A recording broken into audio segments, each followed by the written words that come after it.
Good morning, Houston. How are you? I am your host, Patrick Prudhomme. I'm here with my amazing co-host, Bryan Fuentes. Welcome to the Patriots Den. Welcome to the Patriots Den, episode 3. Bryan, how you feeling? Amazing, I told you, cold was coming. I was prepared. I had my jacket ready. I don't believe you were, though. 40 degrees, man. Didn't feel too good? I was not. I was leaving where I am, and I get on the elevator to go down to the lobby, and I walk on the lobby. Someone's coming in the door, and they're bringing in the snow miser with them, okay? It was so cold. It hit me. I called Bryan. I said, wait a minute.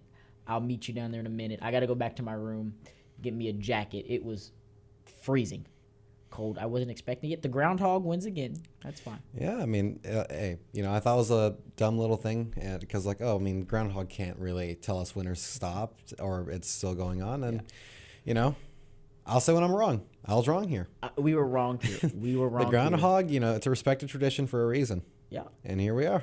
He got it right. Well, folks, it was a busy week. While the groundhog was torturing us with colder weather, the Democrats are at it again. Are we surprised? Not necessarily. Not only are the Democrats at it again, but we had an American tradition that just ended, the Super Bowl. Mm-hmm. The Super Bowl. A lot of commentary about the Super Bowl. This isn't a sports podcast or anything like that, but the Super Bowl got political this year. It really did, and I'm just saying, before we go anywhere, how did the predictions turn out, Mr. Prudhomme? He won. He won. He said the Eagles were. He said last show he had Eagles. I said I think the Chiefs are going to take it home some way, somehow. They didn't. We watched the Super Bowl together, and midway through, I realized the Chiefs aren't going to get the job done. So I started cheering for the Eagles because I can't cheer for a losing team. I can't do it. I wouldn't say they just lost. I think it was a bit more than that. It was bad. It was bad. Parlays did not hit, ladies and gentlemen. They did not hit. They indeed did not. But another big takeaway from it is President Trump was at the Super Bowl. Yeah. And while he was there, many people know in January, New Orleans was hit with a tragic attack. They were a tragic attack. A man ran through Bourbon Street, taking lots of lives. And the president met with the victims' family. He met with the victims' families. He met with the first responders there at the Super Bowl, so that was nice. And then we had the Super Bowl halftime show. Mm-hmm. The Super Bowl halftime show featured Kendrick Lamar, and I personally enjoyed the Super Bowl halftime show. A lot of people did not. A lot of people that are politically active did not enjoy the Super Bowl halftime show because they felt as if it was too political and that the message he was sending wasn't the message we should be sending in our country. And then there were some people who just didn't like rap music, so they weren't pleased with that. Bryan? I'm just saying, Uncle Sam, that was really creative. Samuel Jackson as Uncle Sam. I really enjoyed that. I frankly not a fan of rap music, but hey, It was a lot of fun. We're at that Super Bowl party. The energy there was amazing. It was a great time. So maybe watching it alone or watching with family might not have been as great, but with that energy there, I had a great time. I enjoyed the show. Absolutely. And I see a lot of people saying, oh, it should have been a country artist or it should have been a pop artist. And I'm like, if you put George Strait on that stage, majority of the people watching the Super Bowl aren't going to like it. Yeah. Because that's just not who the American culture listens to at this moment. Especially the more younger generation. Exactly. Kendrick Lamar is who the younger generation is listening to. In fact, Kendrick Lamar won 5 Grammys off of one song just this past week when we were talking about the Grammys. So that's where the culture is. That's where the people are. And the Samuel Jackson as Uncle Sam, he portrayed America against Kendrick Lamar's black culture. And was it wrong? I wouldn't necessarily say it was wrong or false, but at the same time, I can see where both sides are coming from. But I just think that as conservatives, if we're going to continue saying, well, that's not what the movement is, that's not what this is, the numbers don't lie. Okay? Conservative artists aren't winning Grammys. The people winning Grammys are the liberal artists that you don't like. Why? Because you continuously give your money to people that don't support you. And so as long as we continue giving our money, the views, the listenings to people that don't support us, they're going to continue getting the halftime show at the Super Bowl.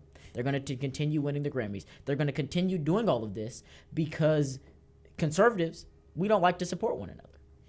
Yeah, I mean, it really is that simple. Put your money where your mouth is. And unfortunately, when it comes to, art, music, that's really the case. It's the reason why we have all these liberal films, I mean, have you seen that one film? I think it was nominated for an Oscar. They had a whole song about gender transitioning. Jesus, yeah. And it was like, these are things that are getting nominated for Oscars now. Mm-hmm. It's like genuinely disgusting, but, most people, when it comes to the art or music they enjoy, they're like, it doesn't matter. I'll give them like a listen or two. Mm-hmm. But, the issue is when millions of people give it that, a little listen, it gives it that credibility, like this is what the people want. Exactly. And that's really the big thing here. It's the reason why we don't see conservatives in art or music. I mean, they exist, but not to the same level as, Kendrick. Right. We're not going to see Kid Rock at the Super Bowl anytime soon, unfortunately. At all. Because if you look at the people that are listening to Kid Rock, his numbers are down. Kid Rock's numbers aren't up because conservatives listen to him at the Trump rally, and then after that, when's the next time you actually play him? Most of them don't. So that's why you give people like Kendrick Lamar that spotlight, that halftime Super Bowl show.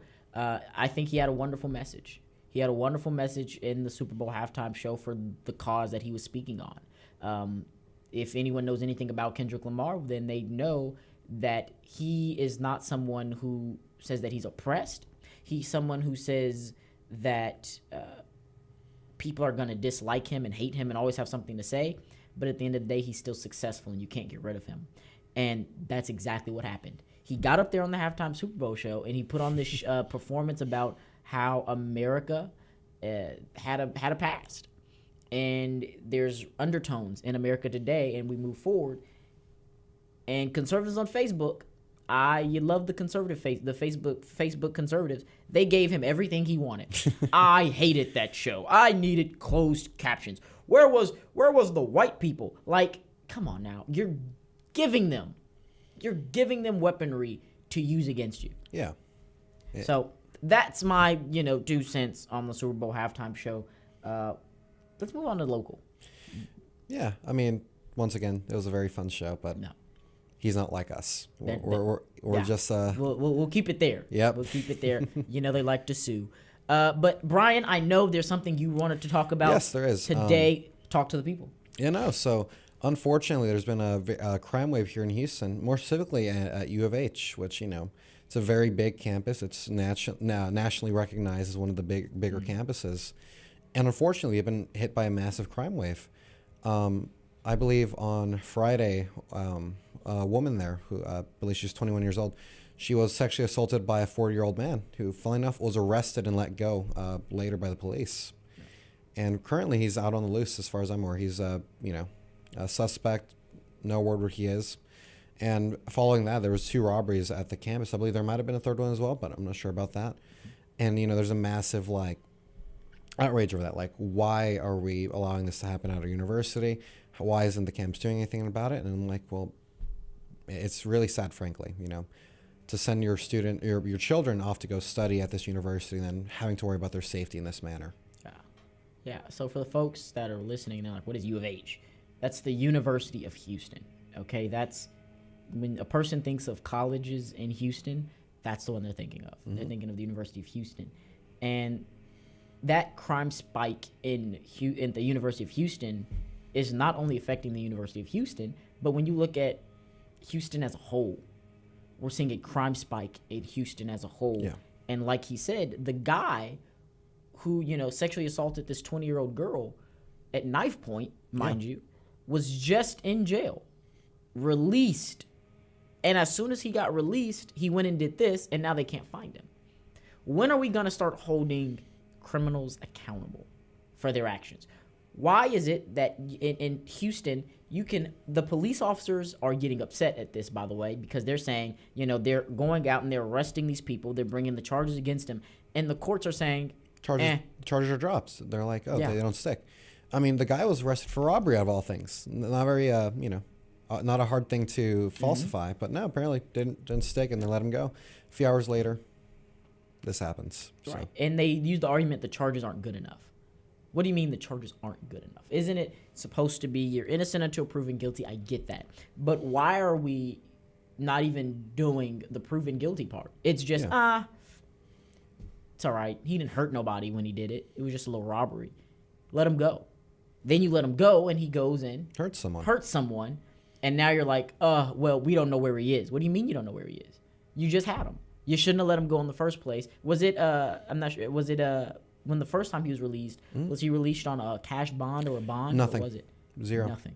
Yep. Unbelievable. Simply charges were dropped and that's it. He was let go. And that's what happens in these Democrat cities. They want us to think that it's normal. That's number one. That's not normal. That's not normal. Criminals are supposed to go to jail. And we're seeing that in blue cities across the country. I believe in California that if you steal something that's worth $5, $100, you don't get charged. I believe it's always told $950. Yeah, I think it's $950. Once you steal something that's worth $950 cash value or higher, you go to jail. What? Yeah. So it's legal to steal in California, folks. But this is where they want the country to go. This is what the Democrats see. The Democrats see Gavin Newsom, governor of California, and say, let's make him president of the United States. But he just legalized theft in his own state. Yeah. And right here in Houston, we're seeing it happen where you can go to jail, get released, commit a crime, and still walk free. You can commit 2 crimes in a week, and no one does anything or says anything about it because that's just the normal thing. It's about caring for everybody. It makes no sense. Yeah, and I mean, it genuinely is like, it's going to get to a point where people are going to start realizing, wow, this is really getting bad. I mean, sure, it's right now in the downtown area and around downtown, but what happens when it starts going to Sugarland, the Woodlands, the nicer parts of town? At that point, it's a bit too late. The main areas are already infested with crime, and now it's starting to leach into these smaller parts of Houston. It's like, too late. You should have done something while you still could. And now you still could, exactly. Well, it's still a small problem, but now it's a bigger problem, and now it's a lot harder to take. And, the parable goes, the best time to plant a tree was 20 years ago. The second best time to do it now. And this is one of those things. The best time to stop crime was, when it first started, but the second best time is right now before it gets worse. Yeah. There's no more excuses. We preach that, we push that all the time, it's time out for excuses. And time again, we're faced with issues like this where we're getting excuses from the government, excuses from law enforcement, excuses from the courts. When are we going to just hold people accountable? Simple as that. I mean, unfortunately, it looks like it's going to be a while, but I mean, speaking of accountability, I do have some good news, or good news now. So, as we're all familiar with FEMA, our great pals, they love giving us so much money whenever hurricanes happen. Right. Unless you live in Florida, in which case they give you $750 if you're lucky. Florida or North Carolina. Yep, which isn't a donation, by the way. It's a $750 loan, which you still have to pay taxes on. So they're not even giving you money. They're loaning you money. But if you're an illegal migrant in New York, you got to stay at a luxury hotel. No. So it just came out a few days ago that FEMA was spending $59 million on housing illegal migrants in New York City. Wow. FEMA, by the way, spending $59 million, while American citizens who lost everything, they were given a $750 loan. I'm telling you, Patrick, if you had your whole house destroyed, what can you buy with $750? I couldn't buy lumber. I couldn't get my parlay to hit with $750. So I mean, could you even buy groceries for more than 2 months with $750? No, you can't do anything. And not only that, if you do buy something with it, you also have to keep in the back of your mind. You're saying, I got to pay this back. This isn't my money. I still got to pay this back. How much of that $59 million are the illegal immigrants going to have to pay back? Zero, unfortunately. So why is it that we continue? The American government continues to give money to people that hate us. We're right back to what we started in the beginning. We continuously push money to people that hate us, right? The illegal immigrants aren't going to pay that money back. Most of them weren't working for the benefit of the economy because, with the deportations and all that happening, the economy didn't get hit, right? These are people who are here illegally, folks. Not legal. They're here illegally. And they're leeching off the government for housing, for food, for everything. Yep. We see the same thing in California, right? So that was New York. But again, you see the same thing in California. In California, it's 10 times worse because, they supply the illegal immigrants there, but they also supply the homeless. I'm not sure if I was reading an article the other day about if they asked a guy in California, he was homeless. They asked him, they said, why do you stay homeless? Why don't you go out and, get a job and actually do something? And he said, why would I? And they were like, what do you mean? They're like, I get paid $500 a month. On top of that, I get food stamps, a free phone, and my phone bill's paid for in California for being homeless. Why would I go get a job? Wait a minute. You're telling me that it pays more to be homeless in California on the federal government's dime, tax-free? We have to remember, housing, it's very expensive over there. So not only do you have to have a good job, you also have to now lose all those benefits to that. Now you're getting paid a decent amount of money. So it cancels out. Either I just relax and just have fun. Right. Or have fun in quotation. I mean, he's still homeless. You're still homeless. But you're not working. No. And you're getting $500 a month.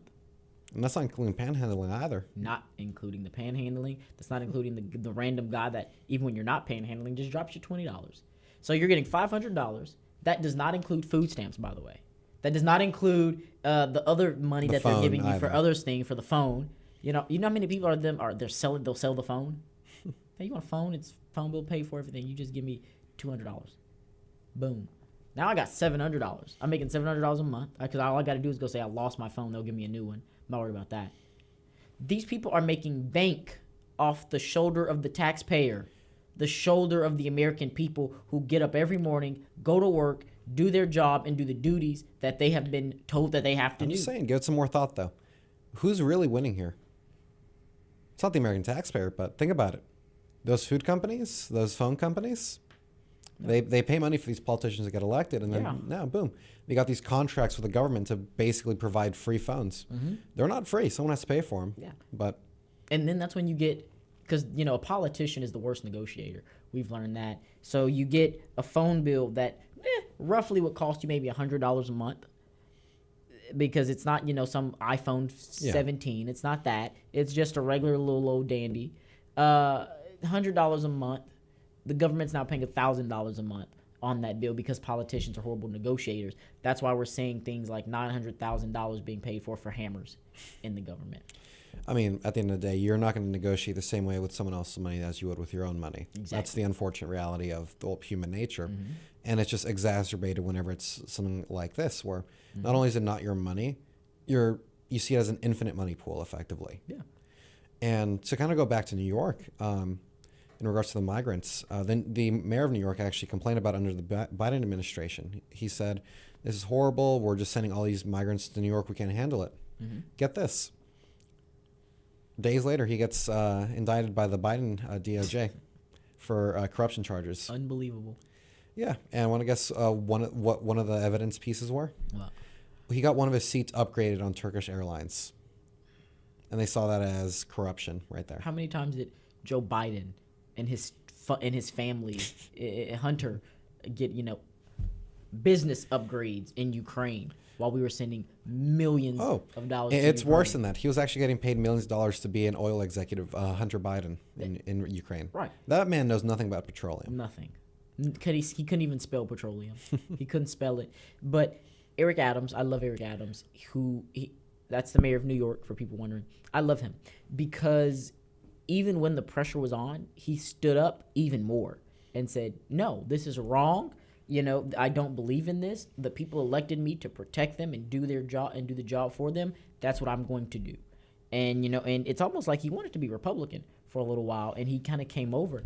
And you look at it, a lot of the Democrats who still have, a good head on their shoulder are starting to do that. We see that with the mayor of Dallas. He was a Democrat, flipped over. Was it the mayor of Dallas? Or maybe it was the mayor of Austin. It was one of them. And if it's between those two, I'd say Dallas. I think, now that I said it out loud, it's definitely Dallas.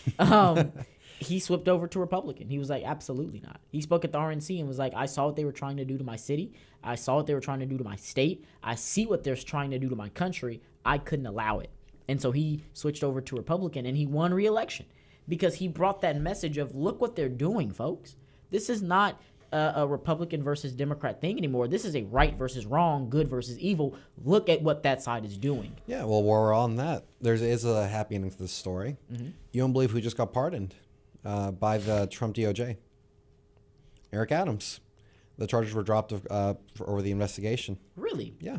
Awesome. Yeah, I mean, because the guy didn't do anything. I know, a lot of people are giving Trump, pushback because he's been dropping pardons, and it's not even her first 100 days. Most presidents, they don't wait until their term is over before they start pardoning people. But Trump knows what it's like to have the Department of Justice used against you. Yeah. And so he's rewriting those wrongs. And that's what I love about him, the rewriting of those wrongs. Meanwhile, the Democrats are still trying to stiff arm and bully their way in politics.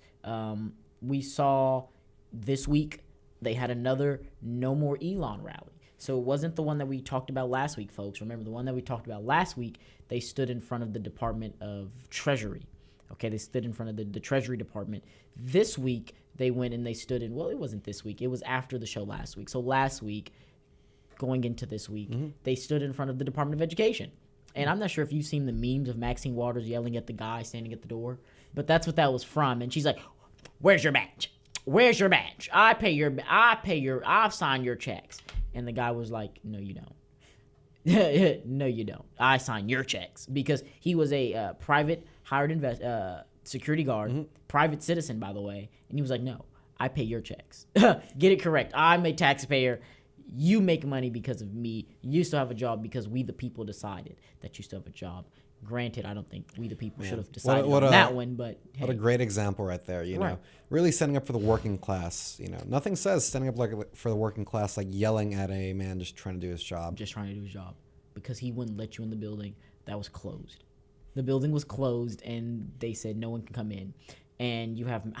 I have started to strongly dislike Maxwell Frost. Do you know? No, but I mean, go ahead.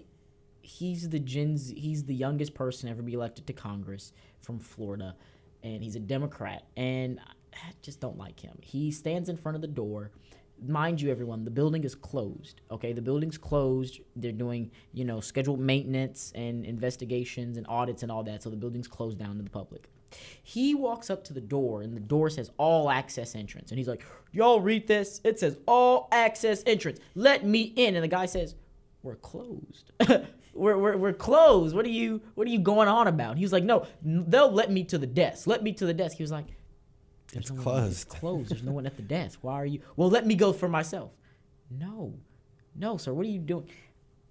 They're losing their minds. The Democrats are losing their minds because their corruption is being exposed. Oh, yeah, they have no excuses either. I mean, it was such a landslide victory. They can't be like, "Oh, popular vote this, electoral college that." No, they lost fair and square, and now they're just like, they're losing their minds over it. Because, when Hillary lost, they had the cope of popular vote, and they somewhat had their head on their shoulders, but it was still getting a bit loose. But now, no more excuses. So. No more excuses.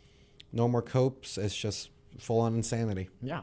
Trump went 7 for 7 on the swing states, won the popular vote, won the electoral vote, won the House, won the Senate, and he's got the Supreme Court. There's nothing this man, necessarily can't do that won't get passed. And they're losing their minds behind it. We see that with them, Kash Patel. They won't even send his... He finally passed committee. Him, RFK Jr., they all went past committee. But now they're still waiting on the Senate vote because Democrats are pushing it off, trying to push it all the way back. We talked about that last week. Last week on the show, Kash Patel was supposed to be voted on to be confirmed. They delayed it. Now here we are a whole week later, and they still haven't gotten to it because it was delayed last week. Kash Patel should already be our FBI director. Okay, that's number one. Tulsi Gabbard was confirmed yesterday. Okay, that was delayed in January. It took a month for that one delay to finally catch back up into rotation and push Tulsi Gabbard over the edge. They're just now doing the hearing for the Secretary of Education, Linda McMahon.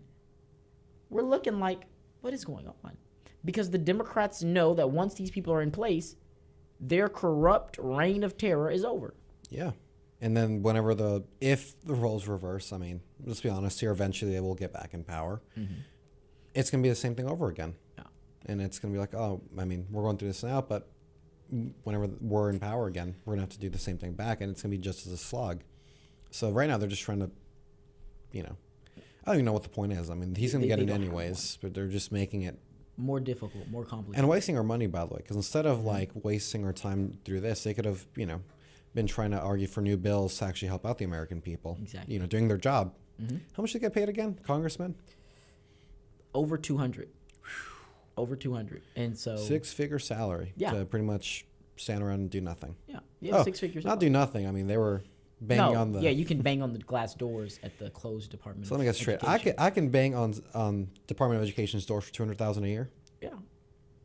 Just switch your party over to Democrat.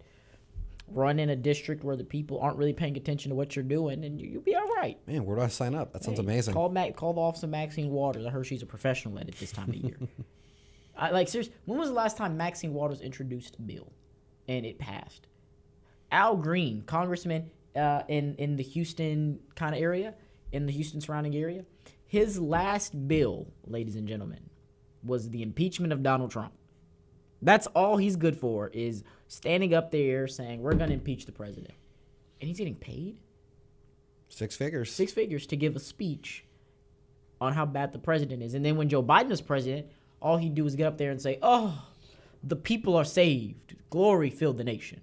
That's literally what he does. He gets up there and says, glory filled the nation. The people are saved. And he turns into this pastor in the halls of Congress, but does nothing else. Does absolutely nothing else. And I don't see how people take these people serious, to be honest with you. I look at the Democrats and I'm like, this is not a real party. You have to respect them, though, man. They have these titles, these doctors and professors, you know. Hollywood. But I'm just saying, man, you have to. Or else, you're disrespectful and you're sexist now if you, don't call a person by their doctor's surname. How long does she do that for? The whole Dr. Jill Biden? She still does. Well, I guess she doesn't do it anymore because people caught on and was like, you're not the doctor of anything. In fact, you're like, what? Wasn't she like a substitute teacher or something like that? She wasn't even anywhere in that.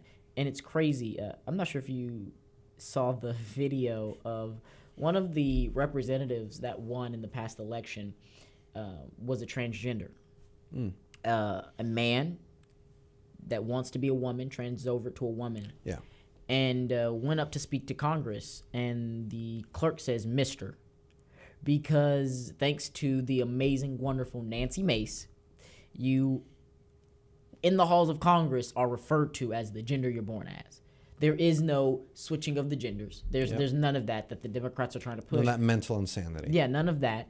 But when you don't abide by this mental insanity, when you don't abide by this rule bending, you're considered transphobic, homophobic, sexist, racist, misogynistic. I mean, the list goes on, right? Anything with a phobic or an istic at the end of it, or an ist, they want to add it on you, right?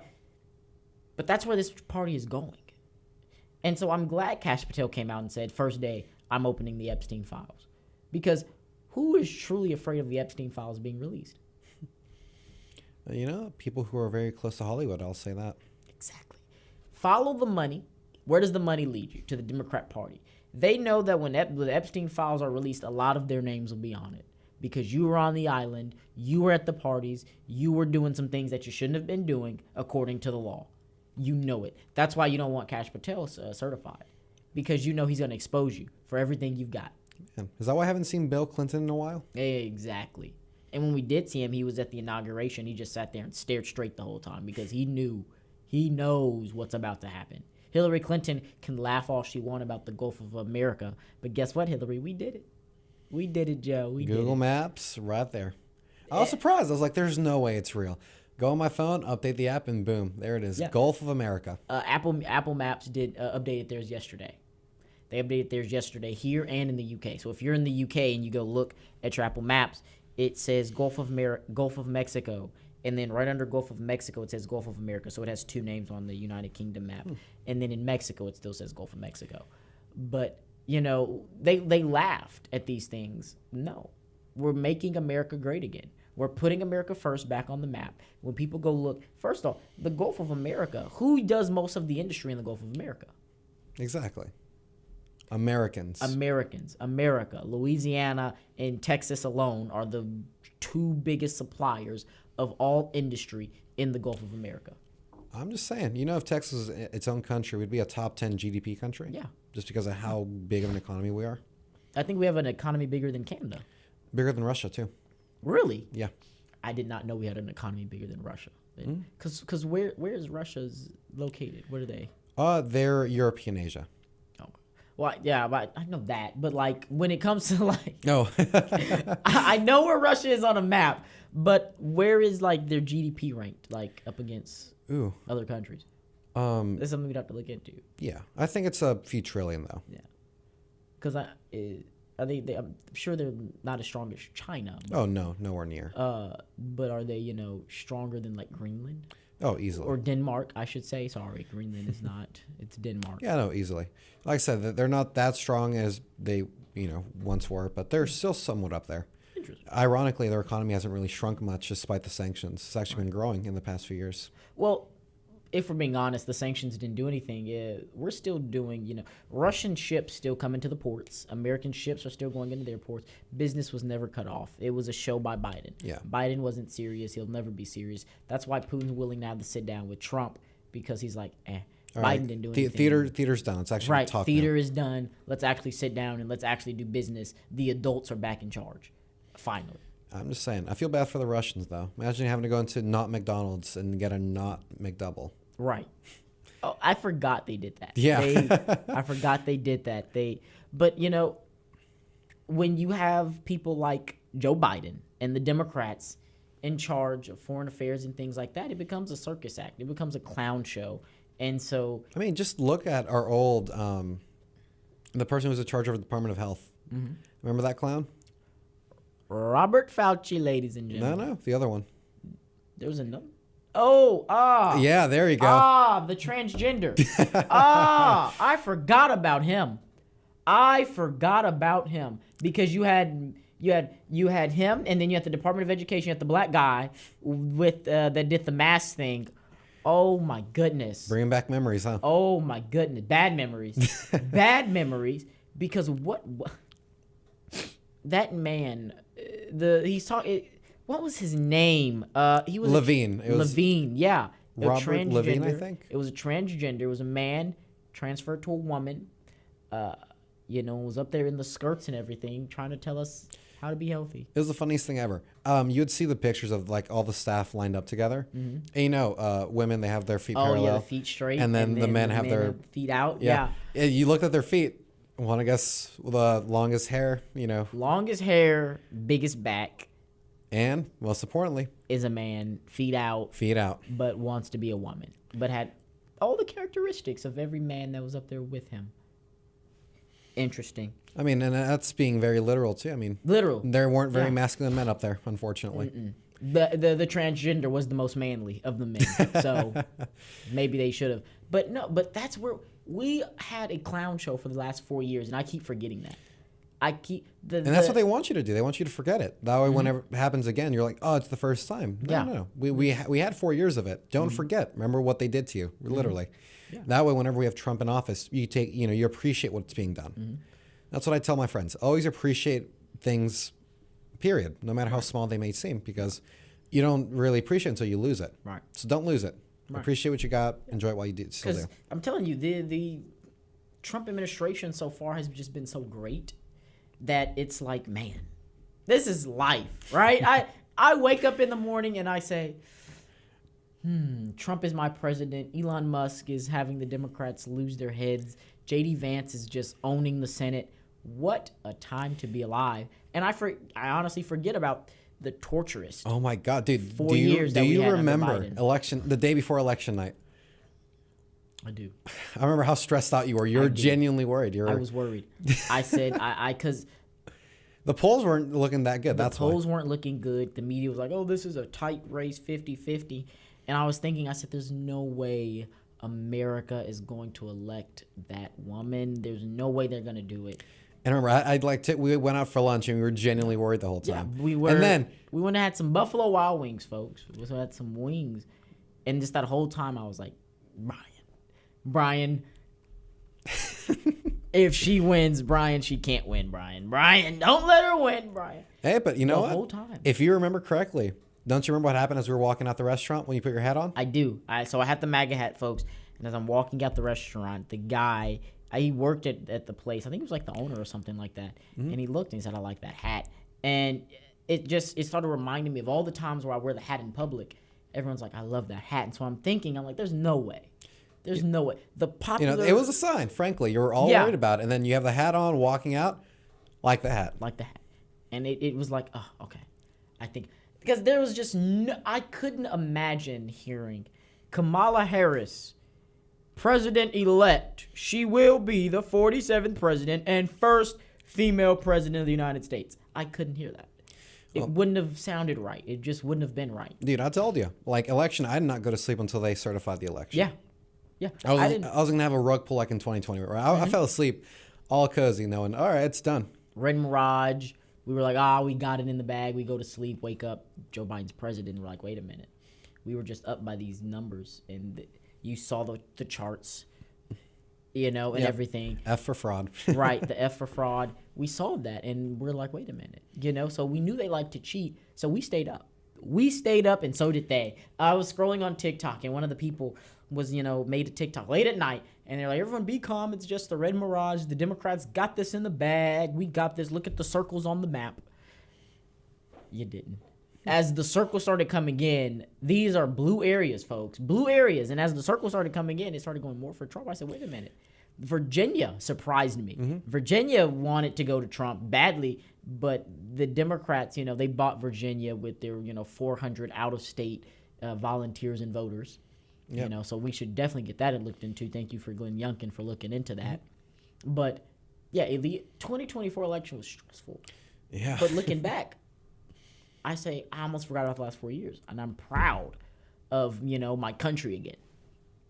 Yeah, I mean, frankly, I think most of the world is as well. I mean, it's going to take a little bit of time for people to get used to the new administration, not just in the U.S., but around the world. I mean, you see this with the World Health Organization. We left it recently, actually. Mm-hmm. And funnily enough, want to guess the only country that joined us in leaving it?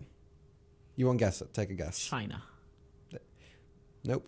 Russia. Russia wasn't even in it. Argentina. Really? Yeah. That makes sense. What's the... Javier Milei? Javier Milei. I like him because he's a common sense conservative, and he showed you balancing the budget works. He showed it. Everything that people say, you can't do that. It's not that easy. He went over it. He did it. Yeah. So, yeah, that was the funny thing. Out of all the countries that left the World Health Organization, it was the U.S. and Argentina. And, I'm genuinely curious how many more follow through with that. Right. Because, we saw during COVID how corrupt it was. I mean, it was disgusting. I mean, the Chinese were pretty much, they bought out the organization before we even left it. Yeah. Whenever, we all know it originated in China. Mm-hmm. World Health Organization refused to accept that. They refused to look into it. Yeah. Until it was already too late, and it was all around the world. I wish we'd do the same thing for, like, NATO and the United Nations. We send all this money to NATO, but the other countries, they're not paying their fair share. Yeah.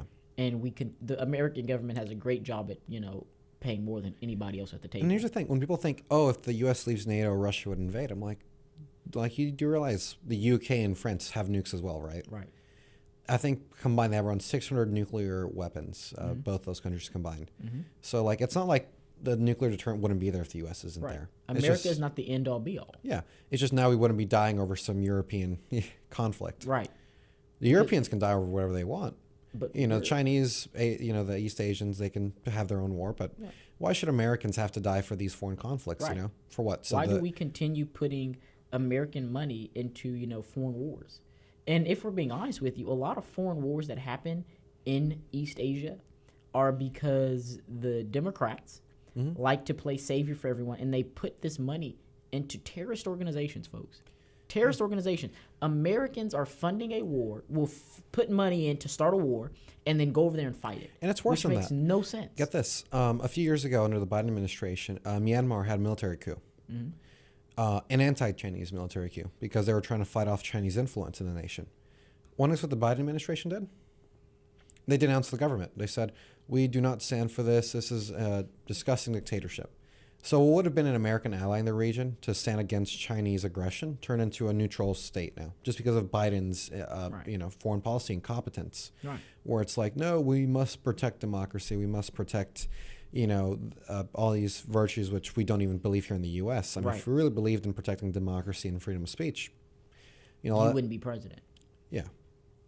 It's ridiculous. There's a double standard for the Democrats, and they do that because they want to come across as, we saw the 2024 election, Israel versus Palestine and Hamas.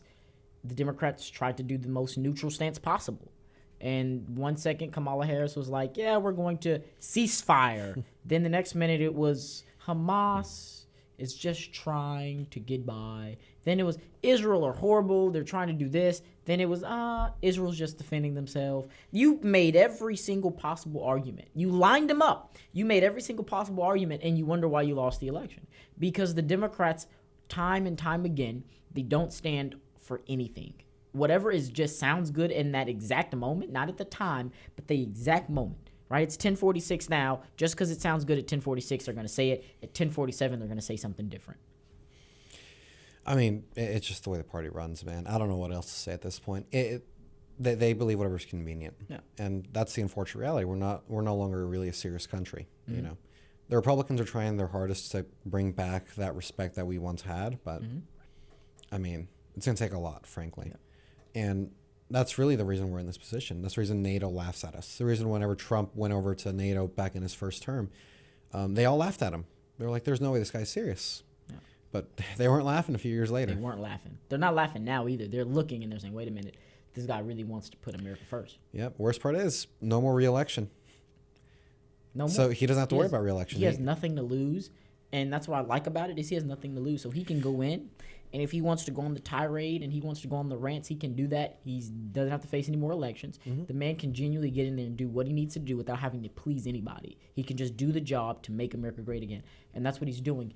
And they can say what they want to say about how he's using Elon Musk and all these people to do it. I don't care who he uses to do it as long as we get the job done. Let's just get the job done. The promise was make America great again. Let's do it. We're seeing it. We're being boosted on the world stage. That's number one. I love that. Number two, now it's time to work on our economy as well. Let's start getting the economy on track. Let's start bringing prices down, right? These are the things that he promised. These are the things that he's going to do. Yeah. And, let's just keep seeing it. That's really all I can say. I mean, it's straightforward. I mean, we're still not even at the first month yet. Actually, how many days away are we? First month. We're a week away, I think. We're a week away. It's the 13th. A month will be on the 20th. Yeah. What do you think he's going to do on the first month of his presidency? Because he's been very good on, doing things on big days. I mean, you saw it at the end of the Super Bowl. I don't know if you noticed, he made a big announcement after the whole thing was done. Gulf of America Day? I believe so. We had the Gulf of America Day. He signed the proclamation while he was flying over it. So, I don't know, man. I think, because I read an article the other day as well, like he wasn't happy with ICE. He said they need to move faster, they need to move quicker, because he's trying to, okay, let's finish this. Okay, this is done. Now let's go to the next thing, right? He's not trying to leave anything undone, which is what a lot of politicians do. They start a project and then they never finish it. Yeah. He's not doing that. He wants to start the project. He wants to finish the project. Then we'll move on to the next thing. He's not just going to sit there like a lame duck and just be like, well, we didn't finish it all in time. Oh, well, we'll move on to the next thing. No, we want answers. We want accountability. We want to actually do the job that needs to be done. Finish the job. Yeah, exactly. And he's a finish the job kind of guy. Businessman, right? The man doesn't sleep. All he does is work, work, work, work, work. I mean, once again, exactly. And that's not just something we see up in Trump. We see here locally as well, too. I mean, for any of y'all who are listening in Sugar Land, I mean, it's really bad, frankly. I mean, it's a very beautiful town. I love it. I go there with my friends and family just to enjoy the nice restaurants, the nice, scenic areas as well. You won't believe this. Want to guess how long the current wait list is for sidewalk repair in the city of Sugar Land? Take a guess. Month and a half. Am I too high, too low? Too low, frankly. See, get this. Jesus. 10 years. Oh, my God. Little Sugar Land, 10-year wait lists to get Maybe 5 sidewalks in the whole city, and it takes you 10 years to get to it. That's how long the wait list is. And that's not counting like residential ones either. It's genuinely horrible. I mean, and the current administration, they're, instead of trying to fix it, like, oh, we should fix our infrastructure so people, are safe, frankly. Because, I mean, some parts of the town, they don't even have sidewalks where there should be sidewalks. And because, Texas is a very car-centric state. You need a car to get anywhere. At the very least, for, like, parts of Sugar Land, have the sidewalks work.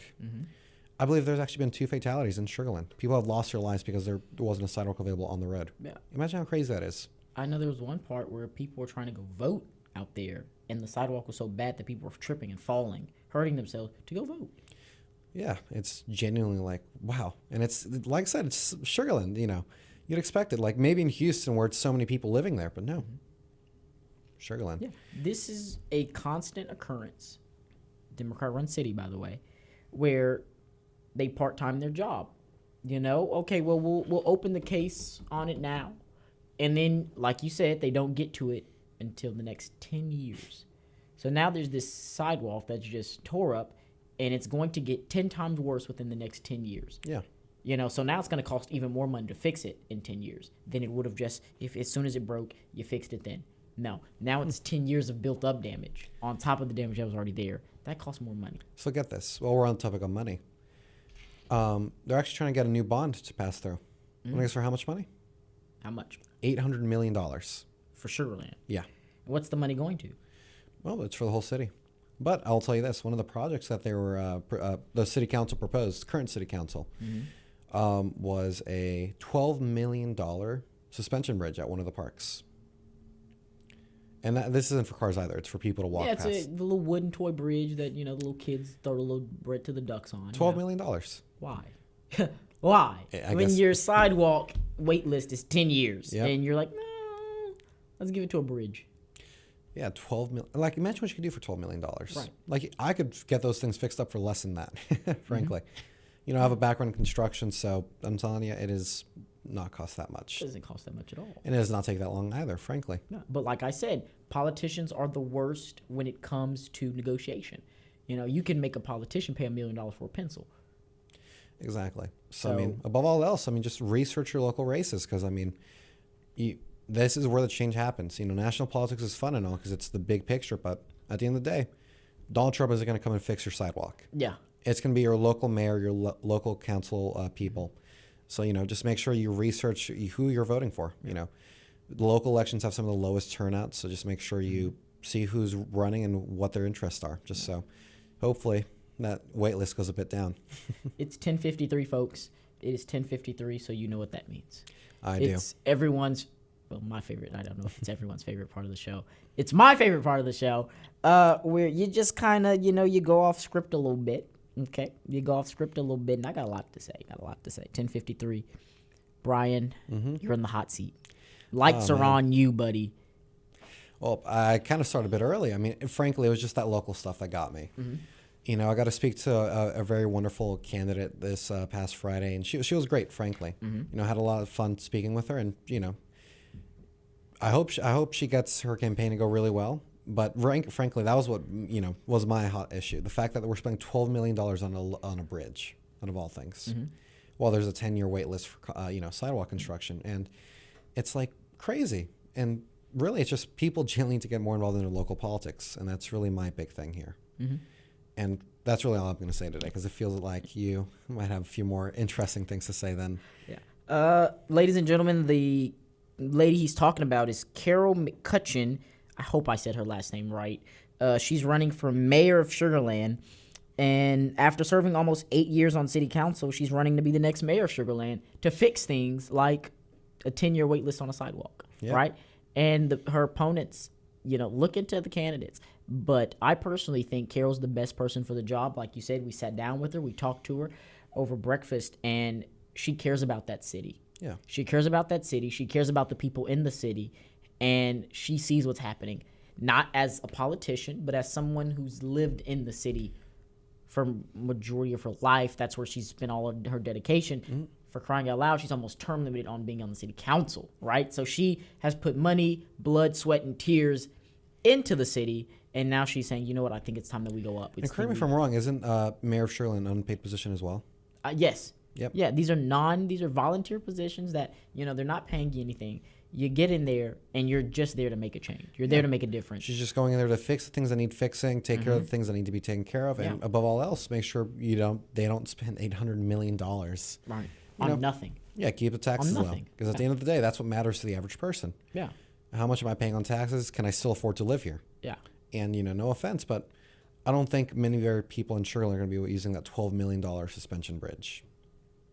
It's just going to sit there, kind of rot away within the next 5 years, and then you need to repair it again. Yep, and it's ridiculous. I guarantee though they won't have to wait 10 years for that bridge to get fixed. Exactly, because with $12 million, you can build that and some. This is the stuff that doesn't make sense to me. Why is it that when it comes to, like you said, it's not their money, and so a politician will take the checkbook, write $12 million on it. It's not their money. They'll never see the money. They don't even check the bank account. They don't know how much is in it. But we probably got it. Bam. Here's my question. If you remember last show, speaking of money that we don't know where it's going, Kazoo Orchestra. Folks, I'm sorry. You're right. Kazoo Orchestra. Folks, after the show Thursday, I did a little venturing, okay? And I'm glad he brought this up. I found the Kazoo Orchestra. Folks, keep giving them people the money. I love it. Y'all should go check it out. It's called Kazooed, okay? Kazooed. Kazoo''D. Kazooed. It had the Super Mario Brothers theme song on the kazoo. It had all these wonderful songs on the kazoo. I listened to 2 albums by the Kazoos. It was great. And then I was like, I can't take this anymore. It's a lot of bzz, bzz, bzz, bzz, bzz. But it's music. It's art. I loved it. You know what? I say give them $12 million to. $12 million to the bridge, $12 million to the Kazoo Orchestra, and we'll have the Kazoo Orchestra do a song on the bridge. Exactly. There it is. I mean, that's 12 times their budget annually. That's $24 million. I had to make sure I did my math. I had to make sure I did my math there for correctly. 12 plus 12 is 24. Okay. Right? Yep. There it is. That's $24 million, and we're going to have the Kazoo Orchestra on the Sugarland Bridge. Carol, make it happen. Someone call Carol and tell her I want a Kazoo Orchestra on the bridge right now. We want it right now. We don't want to wait 10 years. We want it right now because it was good. I'm not going to sit here and say the kazoo music wasn't good. It was great. I see why they're giving the money to them. The hammer, that was something different. The condoms and the traffic cone counting, I don't know about all that. But the Kazoo Orchestra, you got my vote. That's American culture right there. That's American culture right there, folks. It doesn't get more American than a Kazoo Orchestra. Millions of dollars. No ads, no advertisement. No, not millions. They don't need it. Less than $1 million. It was around $1 million. Years. We're talking about years. This has been around for years. I think the album I listened to was from like 2016. Really? Yeah. So that's what? $4 million. Pat, 2016 Folks, was it's not cold outside. 9 years ago. Cold. It is 9 years ago since 2016. It's cold outside. I can't think. It was 9 years ago. Almost a decade. See, I told y'all the 4 years of Joe Biden is just, it's not in my head. From 2020 to 2024, I don't remember what happened. I just know I was asleep with Joe. Okay? So we're going to just act like that didn't happen. 5 years ago, 2016, thank you very much. 5 million. 9 years ago, Pat. 9 years ago. Feel old yet? We'll say 5 because why are we doing that to ourselves? 9 years? That's crazy. 9 years ago, folks, Trump came down the golden escalator. I was just thinking about that. When I was at the inauguration, I said, I've been doing this for 9 years. Yeah. For 9 years, I've been in this movement. For 9 years, I've been in this fight. And to see my work pay off by being at the inauguration, it almost brought a tear to my eye. I didn't cry, though, folks. I did not cry. Almost. They don't pay me enough to cry. So I didn't do that. Almost, though. Got a lot of little swell in the corner of my eye there. Had to put it back in. But no, it didn't. It didn't. Folks, we thank you for stepping into the Patriots Den with us. I am your host, Patrick Prudhomme, my amazing co-host, Bryan Fuentes. Folks, this was the Patriots Den. I hope you enjoyed it. This is a Mike Kahn production on Radiodabang. I enjoyed it. He enjoyed it. I hope you enjoyed it. Folks, get a jacket. It's cold outside. Don't you go outside without a jacket. The highs are 52. We're going to turn into a little radio show, a little weather show, right? Low 42. Highs is 52. I need the 70s, 80s, 90s, 100s to come back. Oh, you'll get mostly them the 80s, 90s, and 100s. You'll get because 52, it's not doing me any justice. It's not doing me any good. But, folks, thank you for tuning in. 10 o'clock to 11 o'clock every single Thursday. Don't miss us.